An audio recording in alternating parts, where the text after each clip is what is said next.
যে দরবার সম্পর্কে আমরা কম বেশ সকলেই জানি, সরসিনা দরবার শরীফ। সেই সরসিনা দরবার শরীফেরই এক আলোকবর্তিকা, আলোকোজ্জ্বল নক্ষত্র আল্লামা হজরত আজিজুর রহমান, যাকে কায়েদ বলা হতো, কায়েদ সাহেব হুজুর। অনেক স্মৃতি, অনেক কথাই মনে আছে। আমরা আজকের প্রধান অতিথি, যিনি ওই দরবারের এখন মোবাল্লিক, কায়েদ সাহেব হুজুরের একটি মাত্র ছেলে মহতারাম খলিলুর রহমান নেসারাবাদী। আল্লাহ তাআলা হুজুরের রুহানি ফায়েজ, বরকত এবং দোয়া সবটাই তার জন্য মঞ্জুর করেছেন। কায়েদ সাহেব হুজুরের এই দরবারে যদি আপনি যান, আমি যখন আমার জীবনে প্রথম গিয়েছি তখন টিনের ছোট ছোট কয়েকটা ঘর ছাড়া আর কিছুই ছিল না। এখন বাংলাদেশের অন্যতম বিশাল অট্টালিকা সমৃদ্ধ মারকাজ, দেখলে হৃদয় মন জুড়িয়ে যায়। এটা হুজুরের দোয়ার বরকত। হুজুরের জীবনের শেষ দিকে তার মিশন এবং ভিশন ছিল আল ইত্তেহাদ মাল ইখতিলাফ। তিনি লক্ষ্য করেছেন এদেশের মুসলমান শত শত দরবার, মারকাজ, মানহাজ, দল এবং সংগঠনে বিভক্ত। এদেরকে ঐক্যবদ্ধ করতে পারলে এদেশে ইসলাম কায়েম করা সম্ভব। তিনি তার জীবন দশায় 1997 সালে আল্লামা সাইদি রহমতুল্লাহ আলাই, চরমনার পীর সাহেব, ফুরপুরার পীর সাহেব, খতিব ওবায়দুল হক সাহেব, তাবলিগ জামাতের মুরব্বী, অন্যান্য বিভিন্ন দরবারের পীর মাশায়েখদের নিয়ে একটা স্মরণীয়, ঐতিহাসিক, আন্তর্জাতিক মানের সম্মেলন তিনি করেছিলেন। সেই সম্মেলন থেকেই এই স্লোগানটা উজ্জীবিত হয়েছে, আল ইত্তেহাদ মাল ইখতিলাফ।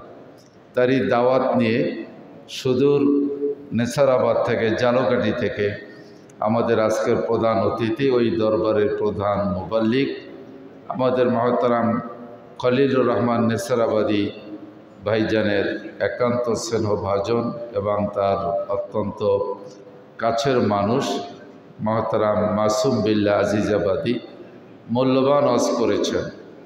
আপনাদের কেমন লেগেছে? আলহামদুলিল্লাহ, আলহামদুলিল্লাহ। যদিও উপস্থিতি কম, তাৎক্ষণিকভাবে একটা প্রোগ্রাম ক্যান্সেল হয়ে আজকের এই প্রোগ্রামটা, কিন্তু এখানে এই যে একটা কথা আছে যে সাম কস্ট মাস্ট প্রফিট।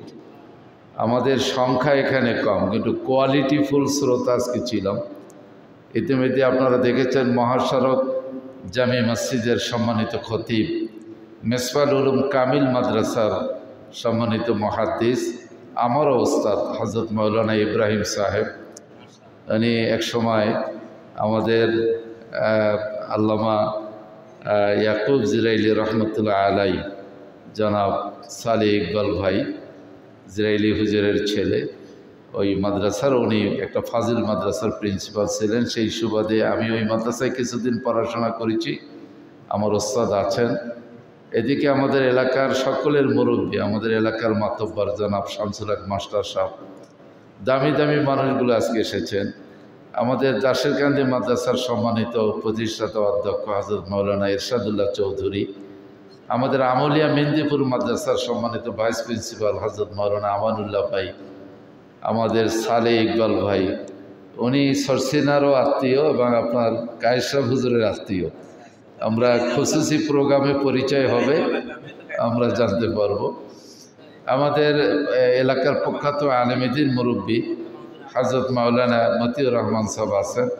আমাদের সকলের মুরব্বী নানা ভাই, বিশিষ্ট মুক্তিযোদ্ধা জনাব আলমাস আলী, আমাদের নবিয়াবাদ মাদ্রাসার সম্মানিত অধ্যক্ষ জনাব মিয়াজি মমিন মিয়াজি ভাই, আমাদের অত্র এলাকার ঈদগাহের খতিব, আমাদের এমআই আলী মাদ্রাসার সিনিয়র মাওলানা তাজুল ইসলাম সহ আমাদের দাশেরকান্দি মাদ্রাসার সম্মানিত ভাইস প্রিন্সিপাল অনেকে এসছেন। এই এলাকার আর এক বিশিষ্ট সমাজসেবক আমাদের মুজিবুর রহমান ভাই, আমাদের খলিল ভাইয়ের সাথে খুবই পরিচিত, একসময় ছাত্র হিজবুল্লাহর নেতা ছিলেন। তো অনেকে, আমাদের এই মসজিদের সেক্রেটারি জনাব জিয়া ভাই, এই মসজিদের প্রতিষ্ঠাতা পরিবারের অন্যতম আমাদের যিনি নাজেম এবং সালারে আলা জনাব আবুল বাশার ভাই, আমাদের আরেক মৌলানার শর্ষিনার সাবেক ছাত্র মৌলানা আলামিন ভাই, বিশিষ্ট ব্যাংকার সহ, খতিব সাহেব সহ, আমাদের এই গোরান নাজমুল হক কামিল মাদ্রাসার ভারপ্রাপ্ত অধ্যক্ষ, বিভিন্ন ইসলামী আন্দোলন এবং সংগঠনের অন্যতম এক নেতা, এবং আমাদের ভাবি এমপিও ছিলেন জনাব মোহতারাম শেখ লোকমান হুসাইন ভাই সহ, এখানে পীর মাশায়েখ, আহলে হাদিস, হানাফি, তাবলিগ জামাত, তারপরে জামাত ইসলামী, হিজবুল্লাহ, একেবারে সবাই আছে এখানে। মজলিস ছোট হলেও মানে ক্রিম পার্সনরা এখানে উপস্থিত হয়েছেন। এই কারণে আমি প্রধান অতিথিকে সান্ত্বনা দিচ্ছি না, বাস্তবতা যে শ্রোতা আজকে আপনি কম পেয়েছেন, এই জন্য আলোচনা আপনি দীর্ঘ সময় কন্টিনিউ করেন নাই, কিন্তু খুব কোয়ালিটিফুল আপনি শ্রোতা এখানে পেয়েছেন। আল্লাহ তাআলা আমাদের এই কথাগুলো আজকে যিনি আলোচনা করলেন তার এই আওয়াজগুলো, দাওয়াতগুলো, আমি যে মেসেজটা এখান থেকে নিয়ে গেলাম সেটা হলো যে এই দেশে কোনোদিন সব মানুষ শর্ষিনার মুরিদ হবে না। এই দেশের মুসলমানেরা কোনোদিন তাবলিগ জামাতে অংশগ্রহণ করবে না। এই দেশের মানুষ কোনোদিন জামাত ইসলামী সবাই মিলে করবে না। এই দেশের সকল মুসলমান কোনোদিনই খলিল ভাইয়ের মুরিদ হবে না। যে যার মানহাজ এবং মার্কাজ নিয়ে থাকবে, কিন্তু তারপরও আল ইত্তেহাদ মাল ইখতিলাফ, মার্কাজ মানহাজ যার যার, ইসলাম আমাদের সবার, আল্লাহ রসুল আমাদের সবার, কেবলা কোরআন আমাদের সবার। অতএব এই নীতির ভিত্তিতে তো আমরা এক হতে পারি। আমি ছাত্র জীবন থেকে কায়েসা হুজুরের অনেক সান্নিধ্য পেয়েছি। তিনি আমাদের বাড়িতেও গিয়েছেন, আমার নানা বাড়িতে গিয়েছেন, অনেক স্মৃতি তার মনে আছে। আমি ওনার এই লজিকটা ধারণ করি যে অন্তর থেকে কাউকে দূরে সরিয়ে দেওয়ার মধ্যে কোনো বাহাদুরি নেই। আজকে ফেসবুক জগতে দেখবেন এক দরবার আর এক দরবারের বিরুদ্ধে, এক বক্তা আর এক বক্তার বিরুদ্ধে, এক আলেম আর এক আলেমের বিরুদ্ধে, এক সংগঠন আর এক সংগঠনের বিরুদ্ধে চরমভাবে মিথ্যাচার এবং লেখালেখি করে, বাড়াবাড়ি করে। বাড়াবাড়ি এবং সারাসারি এই দুইটাই বর্জন করা দরকার।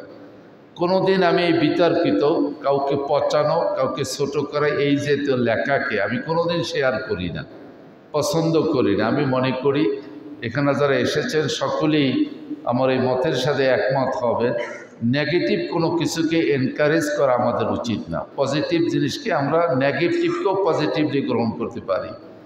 একটু পরে আজান হবে, আজানের পরে আমাদের প্রধান অতিথি দোয়া মোনাজাত করবেন।